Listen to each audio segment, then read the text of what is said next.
An ad comes on for a seasoning called Ajinomoto. And I hear my daughter say, Ajinomoto. She doesn't get it exactly right, but I see satisfaction on her little face.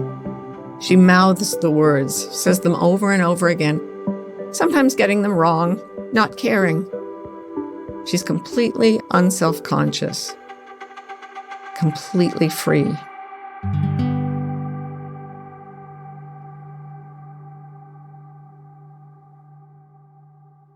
Our minds are capable of so much, but frustratingly, they can also be the thing that stands between us and our own happiness.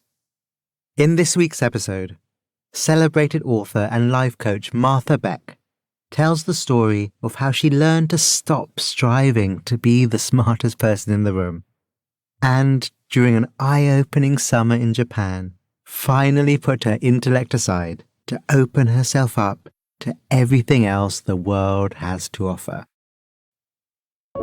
In this series, we combine immersive first-person stories, breathtaking music, and mindfulness prompts, so that we may see our lives reflected back to us in other people's stories, and that can lead to improvements in our own inner lives. From Wait What, this is Meditative Story. I'm Rohan, and I'll be your guide.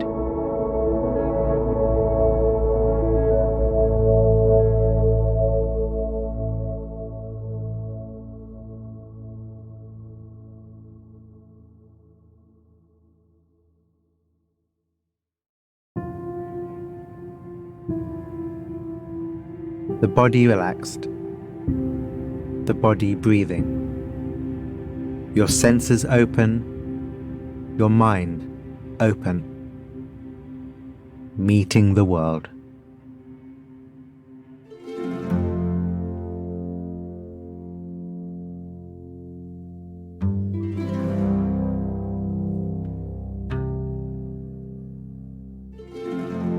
I'm sitting cross-legged on the carpet of our living room. A carpet so covered by grime, it's hard to know its original color. My eyes dart from the mint green walls to a bright orange easy chair to the articles of clothing thrown around in random places. Cooking supplies on a side table. There's a bow and arrow in the corner.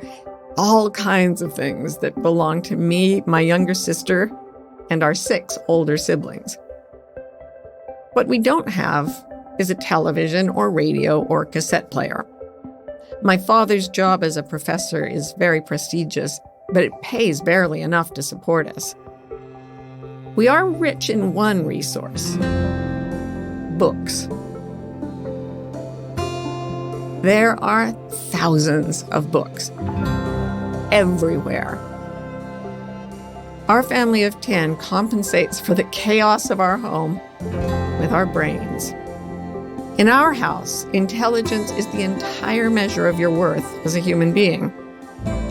Even now, at 4 years old, I understand that being smart matters more than anything. I look across at the 2 graduate students who sit facing me on the floor. They're here to measure my IQ as part of some school project. I don't fully understand, but I know I want to do well. My parents have to be out of the room for the duration of the test, so it's just me and the grad students. I wonder, what do they think of all the clutter? Even at this age, I already feel ashamed about anyone else seeing our mess.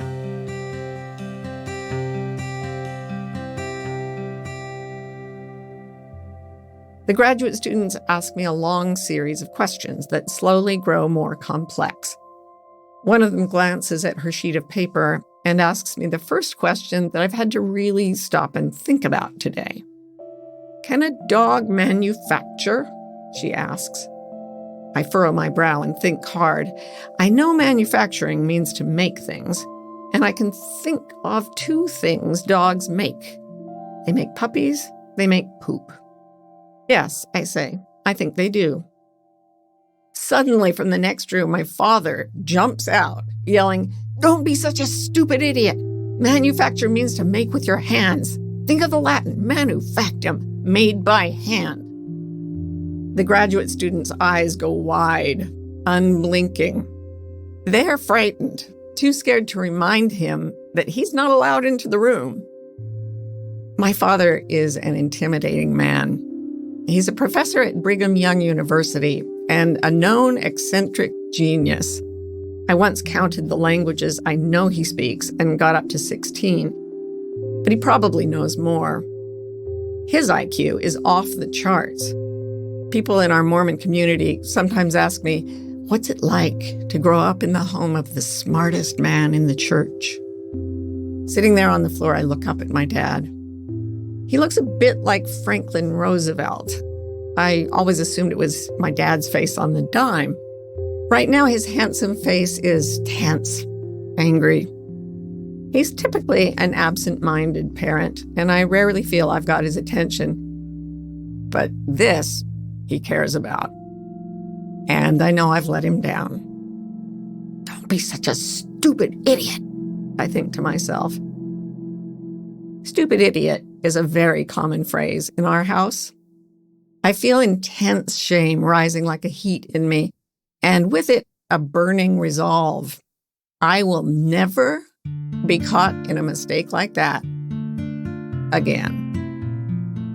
It's not enough to be good. I have to be great. In the world of my family, there isn't much warmth or love. Intellect is what matters most. And if I prove I'm smart, I can avoid all this anger and shame.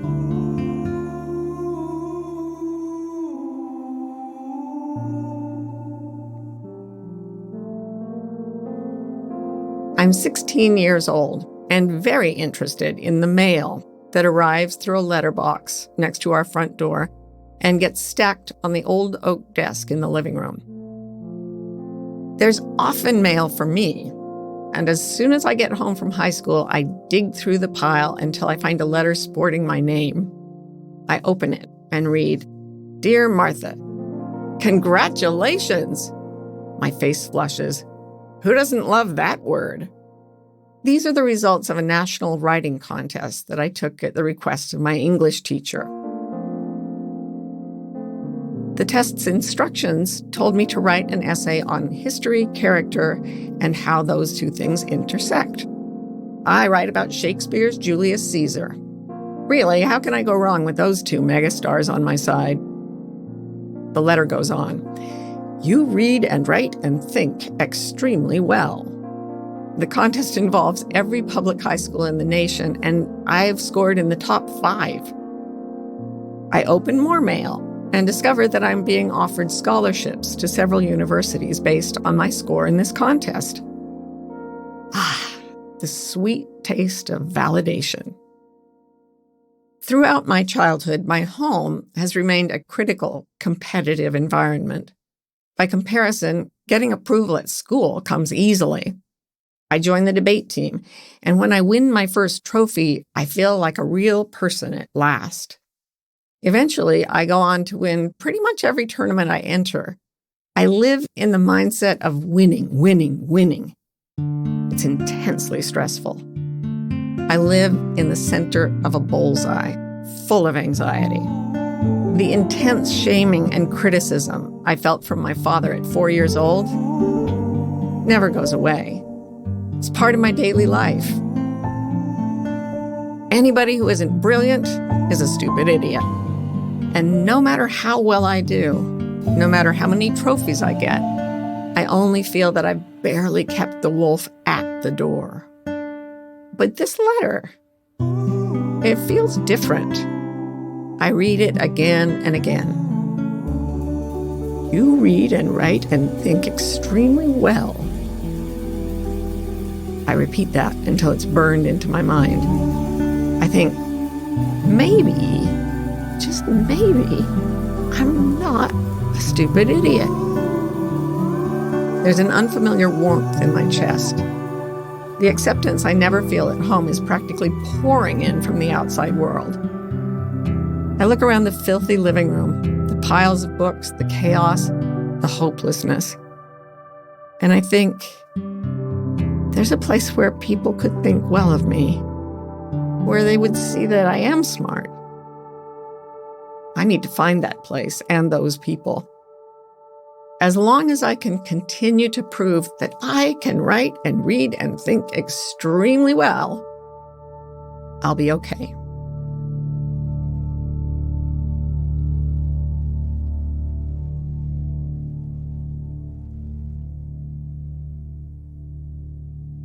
Undoubtedly, we've all felt that same warmth in our chest from time to time. Feeling validated by someone else. But it can be fleeting. If you're able, take a moment to imagine those same feelings of validation, but coming from within. Regardless of what you achieve or how you perform, that warmth is there for you.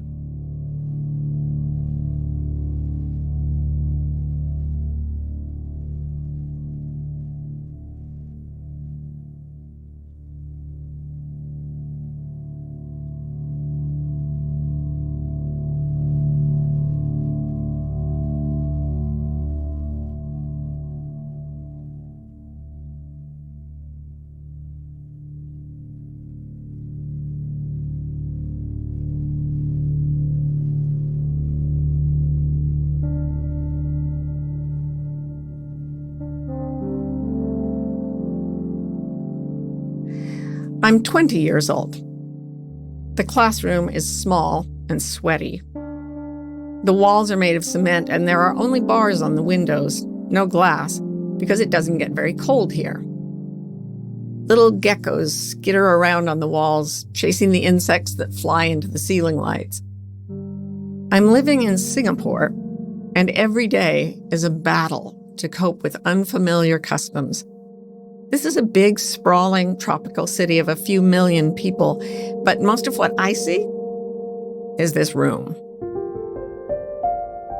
I'm here to study Mandarin, 5 hours a day, as part of my degree from Harvard. An error made by a school administrator when I arrive lists my name as Mrs. Mandarin. Oh, the irony. Mandarin is the hardest thing I have ever learned. I started studying the language back at Harvard because it was listed as one of the most difficult courses in the curriculum. I don't speak a word of Chinese when I start, and I am shocked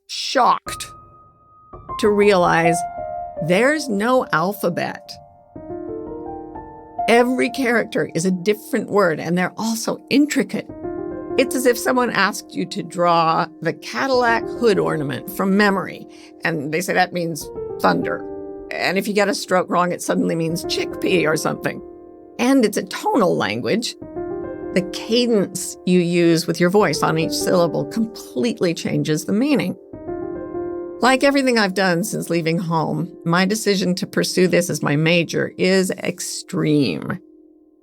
I start at Harvard when I'm 17, work like a maniac, get straight A's, and am on the verge of a nervous breakdown. I often sit at a desk in the Lamont Library, running my hands over the graffiti carved into the wood by generations of Harvard students lamenting their anxiety, alienation, and despair. I get it, I say to them silently. I may be on the Everest of education, but there are still miles to climb. That desire to prove I'm smart, to prove I'm capable, never leaves me. It's no coincidence that Mandarin isn't one of the 16 languages my father speaks. I'm trying desperately to both escape him and impress him. In Singapore, I look around at the 11 other students in the classroom. Our only shared language is Chinese. There are a few Russian students there with their communist minder, because that was still a thing in the 1980s, who sits at the front of the room watching them like a hawk. Today, the teacher paces in front of the class talking about economics in Mandarin. She asks all of us to pronounce a phrase that means League of Oil-Producing Nations. 石油输出国机构.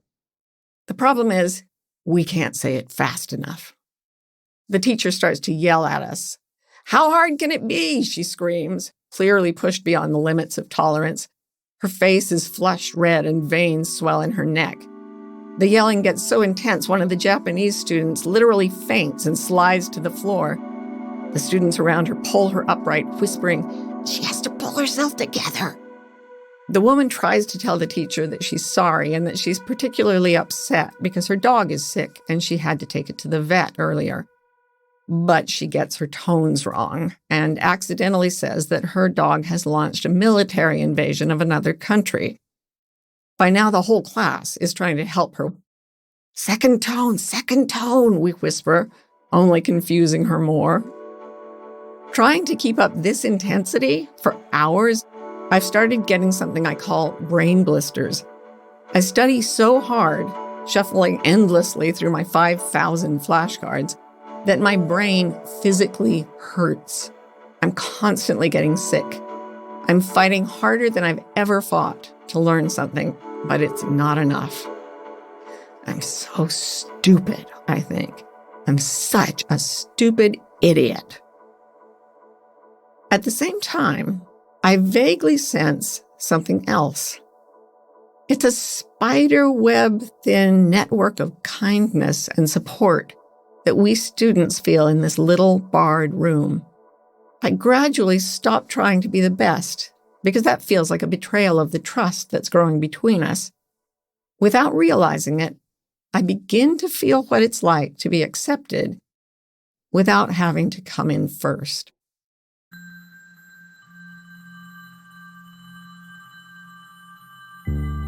I'm 24 years old, sitting at a wooden dining table in the living room of a beautiful house, looking out the window at a wide swath of the Tokyo skyline. Across the table sits my Japanese tutor, Nagai-sensei. She's explaining to me in English that the appropriate way for a woman to speak Japanese is to sit up very straight and speak in a soft, feminine whisper. She demonstrates, and I see what she means. She's extremely prim and proper. But I'm only half listening. The rest of my attention is on my 15-month-old daughter, who sits in her little onesie watching television in the next room. I want to make sure she stays put and doesn't touch any of the antiques around the elegant home where we're house-sitting. I'm spending this summer in Japan while my husband works at a Tokyo-based consulting firm. The house belongs to a Finnish diplomat, and it's filled with expensive carpets and works of art. I'm intimidated by its opulence and order, the opposite of the environment where I grew up. When the lesson is over, Nagai-sensei reminds me to practice my memorization and leaves with a bow. I close the door and turn to contemplate my daughter. For the first time, I notice the expression on her face as she watches a Japanese children's show and sings along with the songs. She's intensely focused, as if her eyes and ears are drinking information and coding it. She's incredibly present, utterly absorbed. My skin prickles, and I think, I am watching the consciousness of the universe, learning through this one small organism. An ad comes on for a seasoning called Ajinomoto, and I hear my daughter say, Ajinomoto. She doesn't get it exactly right, but I see satisfaction on her little face. She mouths the words, says them over and over again, sometimes getting them wrong, not caring. She's completely unself-conscious. Completely free. To my amazement,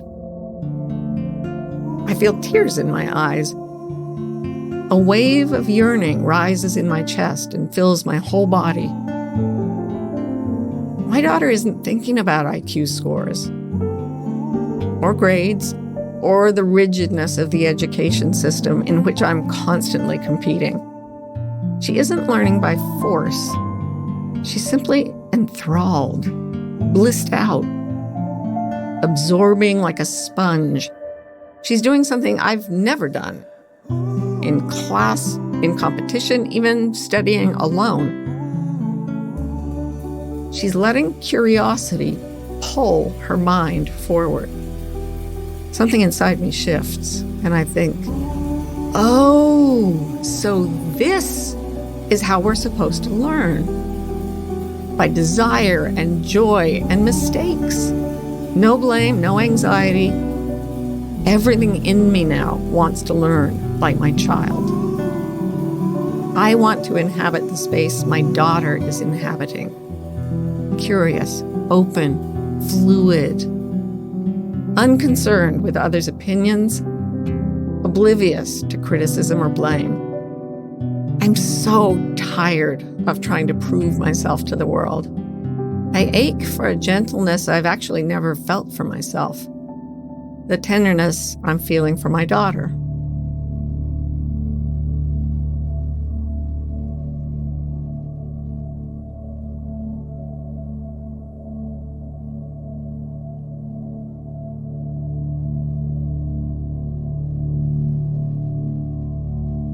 Hear how Martha wishes for the ability to just be curious and open, without the need to achieve, to succeed in a conventional sense. I'm curious, how do you feel about the prospect? Is it something you yearn to do more of? What could having a curious mind do for you?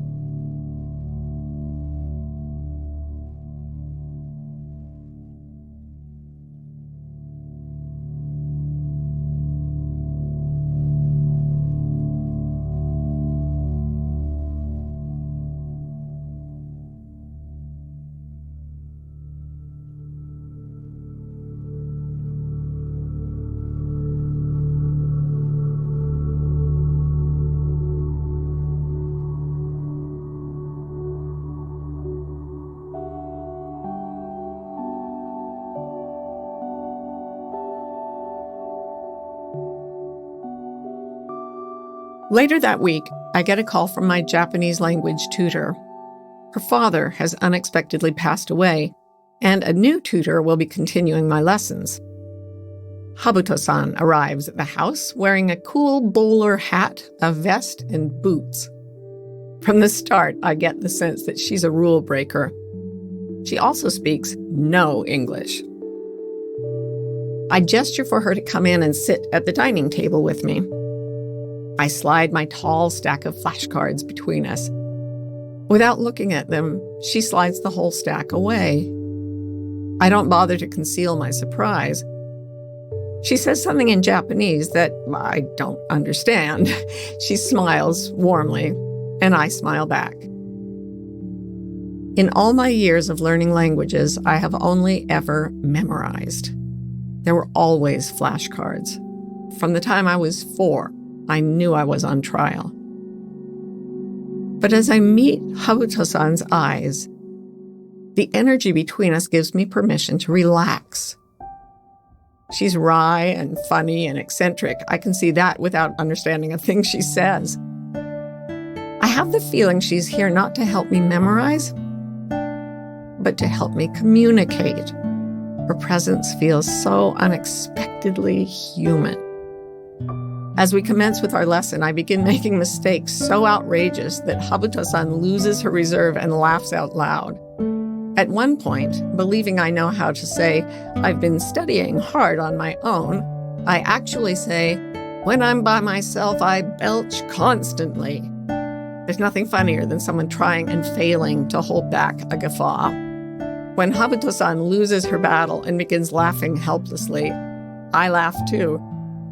The shared hilarity is bonding. We're suddenly not a teacher and pupil, but friends, sharing a joke. In the following weeks, I let myself learn like a child, and Habuto-san meets me in this humble, happy place. She often bursts out laughing at my baby talk, but never harshly. Her compassion is so unfamiliar, it feels revelatory. It changes everything. We sit side by side at that shiny wooden dining table, my toes against the soft carpet, her eyes bright and kind and patient. The smell of rice cooking wafts in from the house next door. I don't feel as if I'm learning Japanese. Instead, in my profoundly imperfect, ridiculous way, I'm just speaking it. Habuto-san becomes the first friend I ever make in a language that is not my own. We don't speak mind to mind. We speak heart to heart. I fall in love with everything Japanese. Not just the language, but the culture, the philosophy, the art. I'm learning differently and I'm thinking differently. Without being able to put words to it in any language, I realize that the link between myself and Habuto-san is actually the link that connects us all. I'm only able to feel it, to rely on it, when I let go of my rigid pursuit of perfection. And I know that this ineffable thing, this communion of consciousness, will be at the center of my life from now on.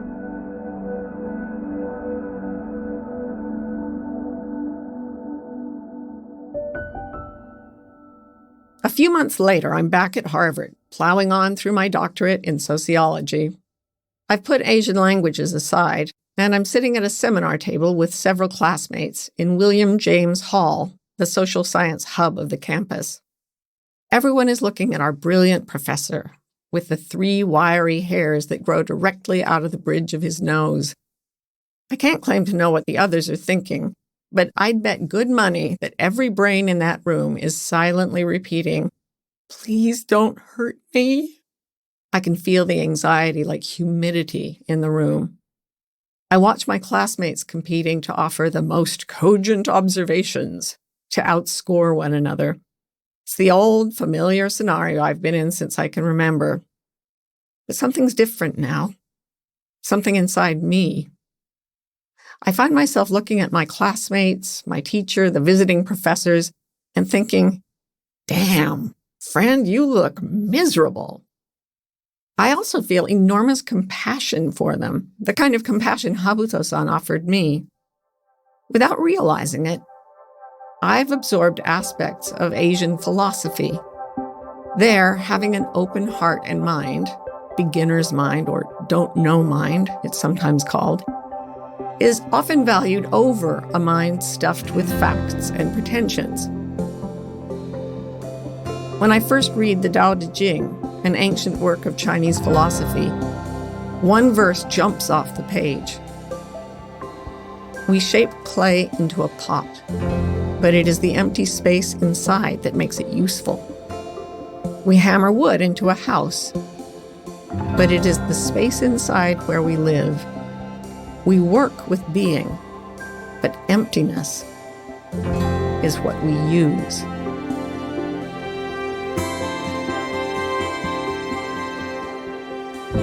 At Harvard, I watch myself and those around me trying to fill ourselves up, to gain all the qualities and achievements we think will bring us happiness.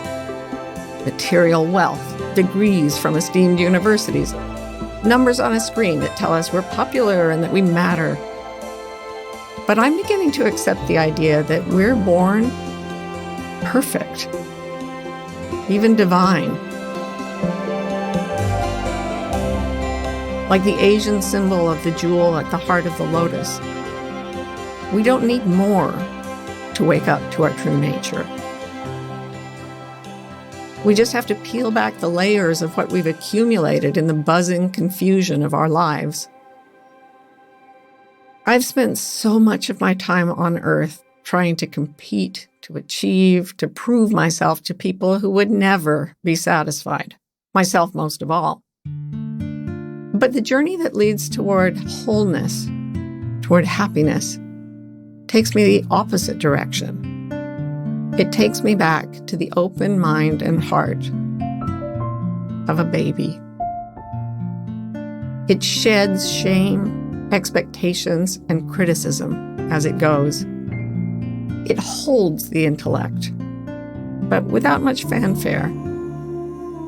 Knowing that the essence of our being is inextricably linked to the whole intelligence of nature, of the infinite. All I want to focus on anymore is opening myself to that vibrant emptiness, the no-thingness that connects everyone and everything. I fall back into it, into the compassion of my classmates in Singapore, my teacher, Habuto-san, in Japan. And as it rises to meet me, the kindness of that mystery feels like the highest learning of all.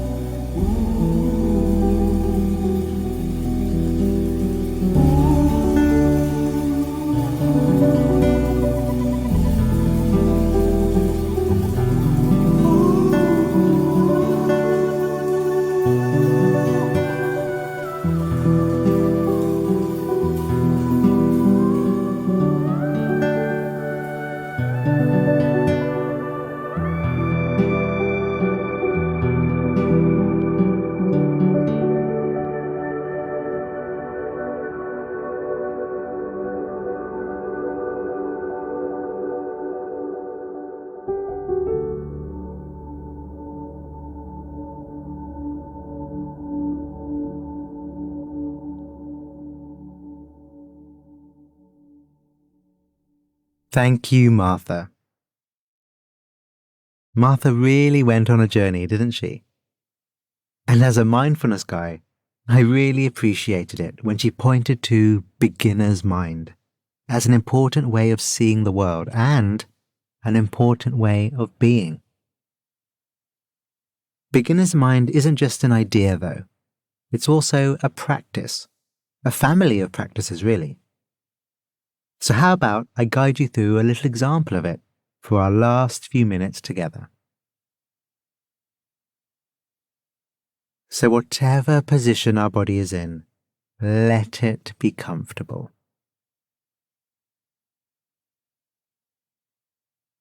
The heart of the don't know mind practice is brightness and alertness, curiosity.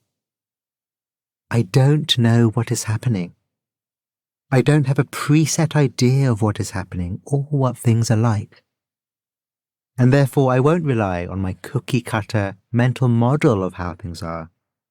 Instead, I will explore my experience and see it for how it actually is, not how I think it is. That is beginner's mind. Stating that I don't know, therefore isn't an admission of a failure. It's the start of a discovery. So let's get a taste of that discovery now. With eyes closed or open, let the breath be steady and soft. Nothing special. We all have stories about what our bodies are like. For many of us, the relationship with our body can be complicated. Without dismissing those stories, let's put them to one side for now and sense into the body as it actually is right now. No stories, just reality. What sensations are here? What's standing out? Really inviting alertness and curiosity into the mind. Interested in what is the play of sensations like? Does the body feel static, fixed, or is it fluid, dynamic?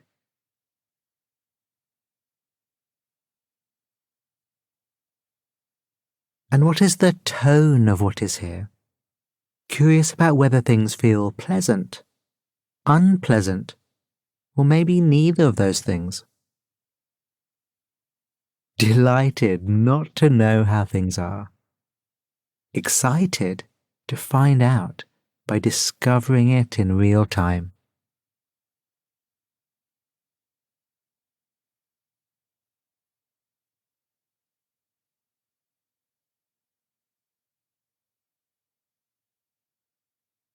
We can do the same now with how our minds are. Our relationship with our minds are just as complicated as with our bodies. I'm like this, my mind is like that. We have so many stories about how we are when it comes to our thoughts, moods, and our emotions. Again, let's allow those stories to just be stories, putting them to one side. They're not things we know. And just as before, let's be curious. Let's be alert. Remember, the key thing is not to think we already know what our mind is like, but instead to know it directly as it is in this moment. Don't know mind. Beginner's mind. Naivety as a superpower.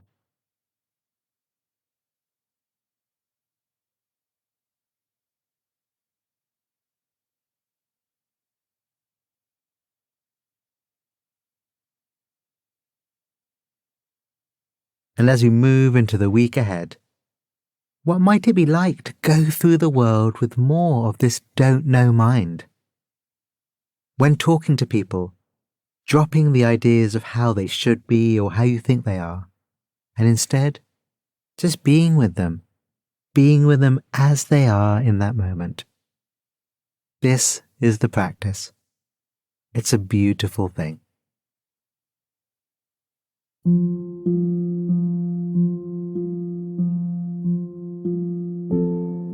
So thank you again, Martha. And thank you. You're a beautiful thing too. We'd love to hear your personal reflections from Martha's episode. How did you relate to her story? You can find us on all your social media platforms through our handle @Meditative Story. Or you can email us at hello@meditativestory.com.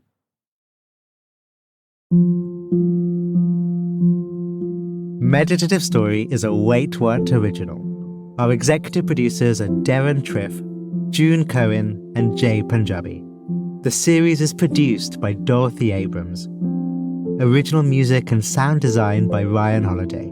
Our scriptwriters are Marie Kilaru, Jeremy Lubman, Dan Nealon, and Florence Williams. Mixing and mastering by Brian Pugh. Special thanks to Laurie Hoffman, Sarah Tarter, Katie Blazing, Mariel Carricker, Nikki Williams, Kelsey Capitano, Tim Cronin, Sammy Oputa, Colin Howard, Brandon Klein, Alfonso Bravo, Brad Whirl, and Brittany Mills. And I'm Rohan Gunatillake, creator of Mindfulness Cards and the all-new Mindfulness Cards for the Family, and your host. Visit meditativestory.com to find the transcript for this episode.